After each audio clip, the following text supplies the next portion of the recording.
New at 10 tonight, first responders recovered the body of a man killed in a trench collapse. It happened in rural South Knox County at about noon today. Good evening and thank you for watching our 10 o'clock broadcast on Fox 43. I'm John Becker. The recovery effort from that trench took almost 6 hours. Reporter Caitlin Keenahan explains why and what makes these cases so difficult and dangerous. For 6 hours in the sun, rescue crews worked to recover the man buried under the rubble. It is an investigation where someone has died. So we had a lot of interworking agencies. So our part had to wait until the investigation was complete before we could even remove him from the dirt. Jeff Bagwell with Rural Metro says this was an especially tough situation.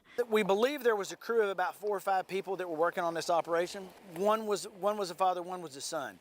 He says the father was buried in the trench while the son watched from above. And it was tough on him to know what happened and to watch it. That would be very, very tough to watch that happen to your family member, especially your dad. Unfortunately, trench collapses across the U.S. are all too common. This is the third incident requiring rescue in Knox County in just 2 years. It's dangerous anytime you're working in a trench. Countrywide OSHA data shows in a 10-year span, 248 workers died in a collapse, almost 24 people a year.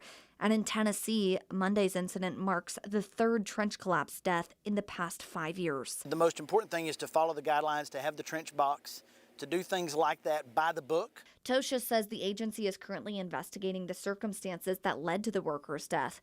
It could take between 8 and 10 weeks to complete. In South Knox County, I'm Caitlin Keenahan. We are still waiting to learn a few key facts in this case. We don't know the name of the victim. We don't know the name of the contractor, and it's unclear whether workers were using a protective trench box. We'll bring you any updates as we get them from investigators.